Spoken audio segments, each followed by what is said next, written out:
Start all over. 5, 4, 3. We'll do it live. We're live from 304 Studios in Jonesboro, Arkansas. This is an STS Pod Club production. I'm BT, and that guy over there. There's only one person that we could get on here to finish up all episodes Memphis in May, and that's 5-star Dustin Starr. How the hell are you, man? Oh, yeah. I am doing awesome. If I was any better, I would be sick. I'm here at the Wrestle Center. We are going to do training here in just a bit, so there's no telling who's going to walk in this door and peek around this computer screen, but we will find out. Just to let you know, the timer's going. On conversations, we talk for 20 minutes. We might stop right in the middle of a subject, and you just have to get on Patreon, or you have to get on the Memphis to actually finish the conversation on the Memphis site there on YouTube. Man, there's been a lot going on in the last 2 weeks involving Buff Bagwell. So tell us, so he wins the titles. The next week you come out, and we had to strip him of the belt. Because there was, if you rewind back, Big John Dalton was on the phone with somebody. That's where I want to start. I want to start after being bullied. When did y'all say, hey, we're going to, I mean, how long has it been? Buff's been there 3 or 4 times. I know BJD, and you can tell the story. He's been knowing Buff for a long time, right? Yes, he's known Buff since he was just a little kid.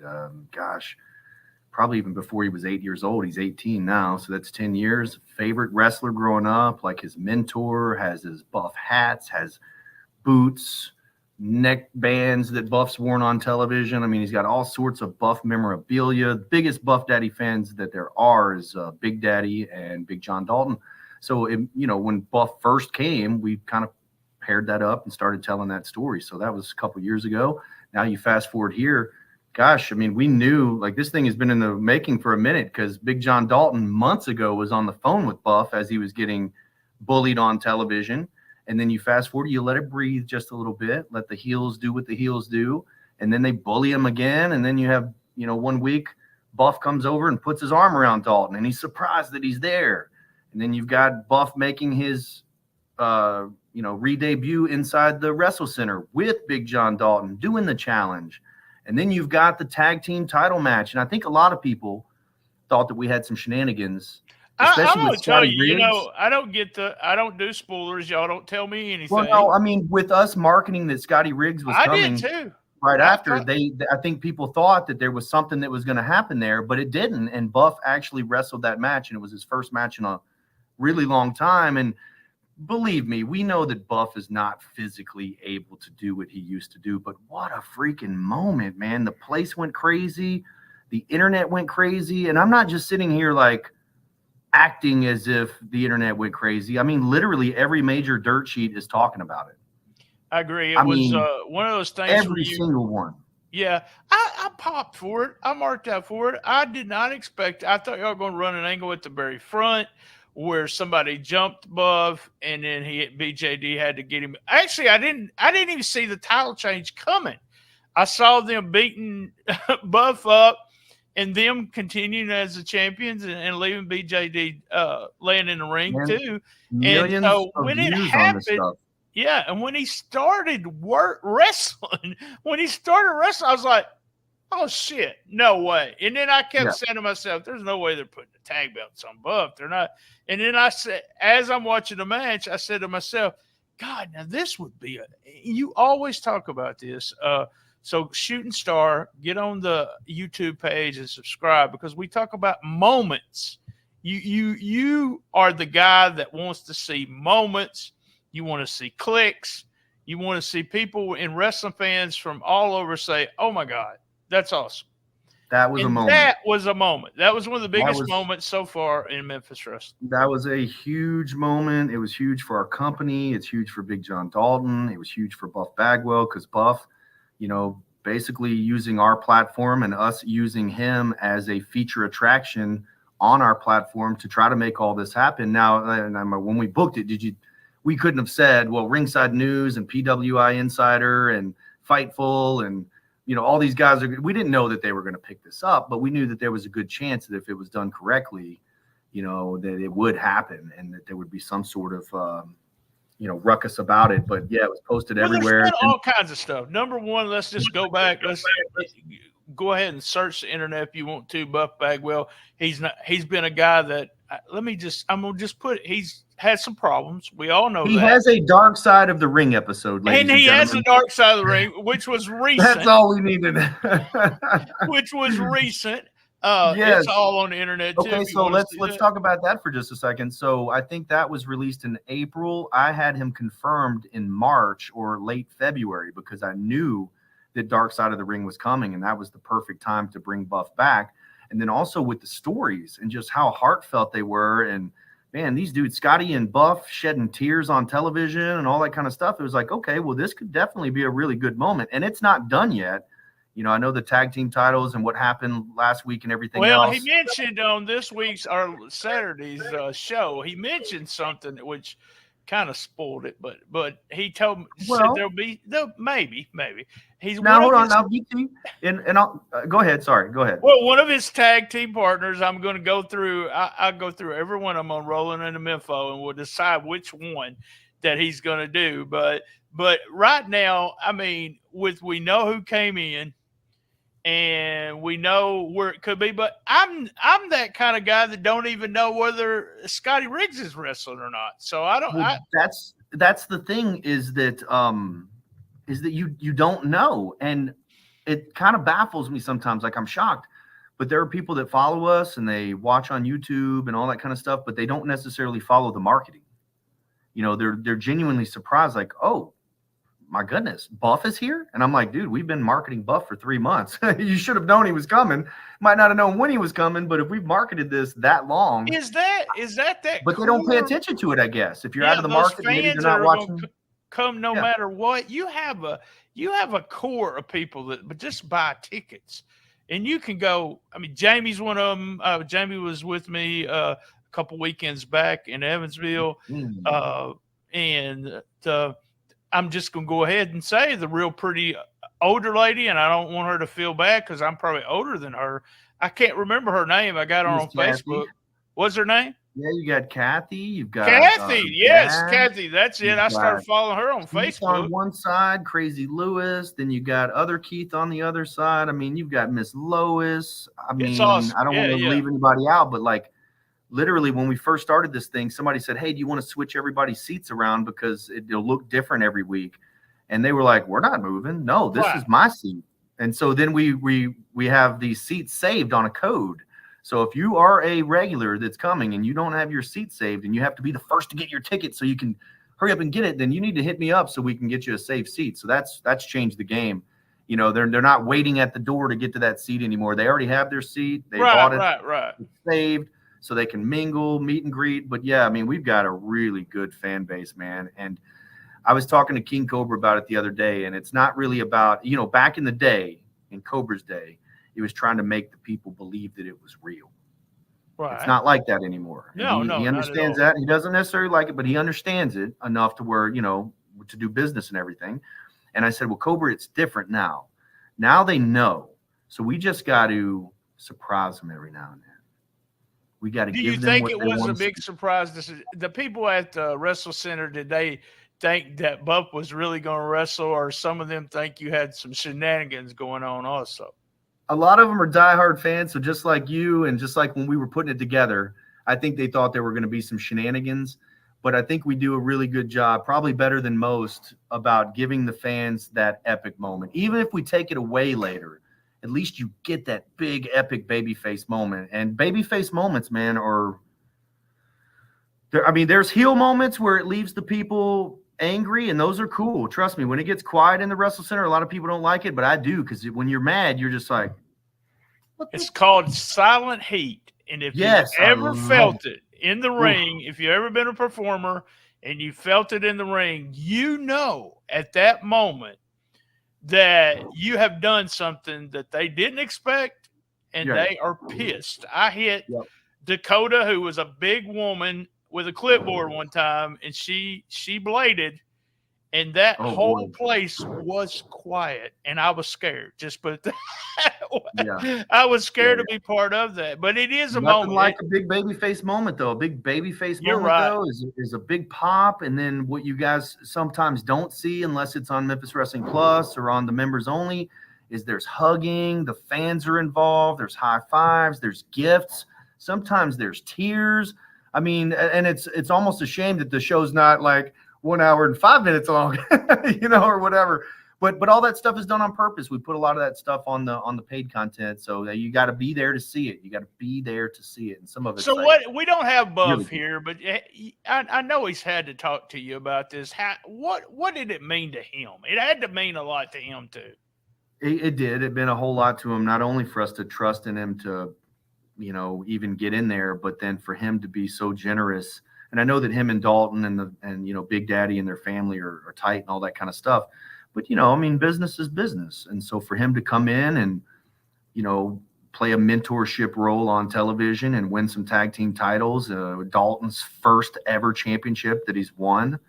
I mean, that's a story that's not necessarily even, it's cool today and everything, but when we look back on it from 10 years from now, that'll be something that we're like, man, Dalton, look how your career started. Look at you now. And hopefully, and this is no disrespect, but hopefully that Buff Bagwell tag team title win is just a small blip on what Dalton has accomplished in 10 years. But when we do these things, it is for now because it's cool, but it's more like from years from now. We've got history. We can rewind back. Right. Character, Big John Dalton, who should stay with us from now until he moves on to bigger and better things, and then when he goes and does bigger and better things and comes back, because they always come back, then he can help us again and help us even more. So, I mean, this is something that we're just planning in the long term. And that's just one story. I mean, you can look all over the place. Main Event Bradley and Big Nasty Phil have been in the ring with everybody from Hammerstone to Lance Archer. And that's only in the last 6 months or so, Jay Webb has gotten the rub. Ray Collins for the last couple of years. He's teamed with everybody from Elijah Burke to, Money. Yeah. What's he calling himself now? JTG. What's his new name? Oh, gosh. Anyways, but like these characters that we're bringing in, it's cool to help pop the young guy's career, but then also carrying that history. Now you look back and it's like, oh, damn, Ray Collins was in the ring with Elijah Burke. That's pretty cool. You know what I mean? Right.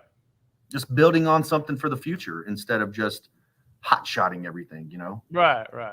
I mean, I love the long stories. I've told you since day one. I mean, you got a girl like Cassandra Golden who was there the very first show. There's her story. You got Kay Toomer, the champion. He was there at the very first show in the audience. So you got his story, and that all of that means something. And there's been a lot of criticism for some reason just recently, but with AEW not really doing storytelling like it needs to be. And I'm like, I've got two guys that AEW should be giving tons of, well, I know two of y'all that's helping, but two guys that AEW needs to be giving y'all tons of money to write their stories because I consider myself old school and I'm still getting popped. So I'm not really knowing what's going to go on. And you've even said to me a couple of times, so man, we laid these breadcrumbs with this. I think it was Tim Grind angle with Lance. Yep. And you said, we've been laying. I said, I didn't expect it. I didn't expect it at all. You're at the Wrestle Center. So there's going to be some people, you play the commercials all the time and everything on the show. You put it on YouTube. Who you got there? You smiling at everybody. Carrie's tell coming me. in, and we've got Brian Hitt coming in. We had Sucker Boy come in just a second ago. Randy's back there. Hey, you know what one of my favorite things is seeing some of the old classic wrestling fans come to the Wrestle Center. And I'm talking Channel 5 days when we were setting up the ring at Channel 5. Like, I mean, it's so cool. Like Randy's in here helping out around the Wrestle Center, but I saw him at FedEx Forum working security when I was going in, the media entrance. And I was like, Randy, where have you been? He's like, what do you mean? And you'd know Randy if you saw him because probably would. I don't know who you're talking about, but yeah. I mean, he's never really. He appears on our show from time to time, but not in speaking roles or anything like that. It's just kind of like security in the background. But I saw him and I was like, oh my gosh, you would love the Wrestle Center. You've got to come check it out. And so I hammered him. And then finally Simon saw him on wrestling night. Was like, dude, you need to come on. And so he came out and he's like, this is so cool. Like, what the hell? So now we can't get the guy away from here. But And then tell here us comes about the Starr. Wrestle Center. Tell us about Starr's coming. training. How many times a week do you train? And you can go to the website, we all know, and you can, if you want to be a professional wrestler, we got 5 minutes to talk about the Wrestle Center and becoming a professional wrestler. Talk to me about 5 minutes. Go to WrestleCenter901.com. Coming up on June the 1st, Gabe Sapolsky, WWE Talent Scout, is going to be here. We've got a couple of spots remaining. All you have to do is go onto the website and enroll. But then also, like, if you want to try that out to see if you like it before you enroll with our training, that's cool too. You can do that on WrestleCenter901.com. I'm actually here today because I have somebody coming for their first day of training. They paid their deposit online. They start today. We've got some folks that we cannot keep away from here. They've been here ever since the doors have opened, and they continue to come and train. It's not one of those things that you pay your money and then you're kicked out. No, man. Just because you finish paying your tuition does not mean that you finish training and that you're a professional wrestler. So we have them keep coming back until they're ready. And what I mean by ready is until they're ready to get on television, because I want their first match to be right here at the Wrestle Center in front of a capacity crowd, right there in their home where they've been training for the last 6 months, a year, or whatever. And we've got some guys and gals that are ready. We've got some that are really close to being ready. We have some that are brand new. We had Denzel Rollins in here the other day helping training. We've had GCW World Champion Blake Christian as a regular here. He comes usually once or twice a week, depending on if he's in Japan. Big congratulations on the success that he's having. Yeah, he's doing very well. Had Mike Anthony come a couple of times just within this month, so he comes pretty regular. Gun shows here. I mean, there's no telling. Do you think I need to go ahead and come and show them the BT bump? Yeah, come on with the clipboard. You're supposed to grab the top rope, the middle rope, and finally the bottom one before you fall on your butt. Now that takes skill, brother. It is so different than when I came up. I mean, and I'm not trashing when I came up. I'm just saying that everybody's so helpful, and it's like a team. They're cheering for each other. They're helping each other back with, with techniques and all that kind of stuff. And then also Reverend, and believe it or not, and Ray Sanders have stepped up, and they're two of our coaches here at the Wrestle Center. Reverend was on an episode talking, great things about what he was doing, and we talking about on Patreon. We actually talked about where are we going with the Reverend gimmick, and where I played BT the Booker, so where I would go and what direction. To do that. But I love anything with that character. Like literally 1 week in main event, the next week in open. I mean, that character and that group can do anything on the card. I agree 100%. There's just so the heelness of their group. There are going to be heels. No one's going to like them no matter what. You don't, and I've said this many, many times, there's always a place for people in professional wrestling. And I told him, we may never see you wrestle on a regular basis. That might be what you do. That might be what you're destined to do, kind of thing. So you said you got some new people or some people that are almost ready. Can you throw out a name or two that's almost ready? Sucker Boy. His name is Milton. I don't know. He came up with the name Sucker Boy, so I'm gonna go with it. Sucker Boy did make an appearance at FedEx Forum. He's big. He's jacked. I mean, he'll be in front of Gabe coming up, which I think will really help. He actually had a match. I don't know that. I mean, he had a match at one of our fundraiser events. It was very good. You wouldn't know that it's him. He was in a disguise, but. Sucker Boy. Who else do we got? Man, you're going to hear a new voice. Or actually, you've already heard the new voice on Memphis Wrestling. There's a female ring announcer voice. That's Karis. You'll see her soon enough, but you'll be hearing her until then. I don't even want to throw out any more names because there's no telling. We've got some that are really, really getting close, And the cool thing with them getting close is we have some brand new ones that are having their first, second, and third days coming up too. So it's a good rotation. And those students that are a little more advanced can help those that are more novice. But then also it's really big on conditioning now. Conditioning is more important than ever, especially with somebody like Gabe coming. This is not just about wrestling. When you look at these NXT and NLI NIL or whatever, next in line and all that kind of stuff, the workouts and everything, you cannot work out in the ring 2 days a week and then go to the performance center and do all the exercises that they need you to do and then perform at a high level. You have to be ring ready. And when I say like in shape, I don't mean like you got to have muscles and be jacked. K Toomer doesn't have muscles and jacked, but he is very well conditioned inside the squared circle, meaning Very he much can so. move. All right, guys, we're going to close it up. We're closing up. We had 20-something seconds. I was about to give a big surprise. A big surprise on the other side. Yeah, on the other side, because I'm I'm fixing to say same bat time, same bat channel on the best little wrestling podcast in the business. Be there. And as everyone knows, you know this, Dustin. I love my mama. Join us on Patreon or the YouTube app.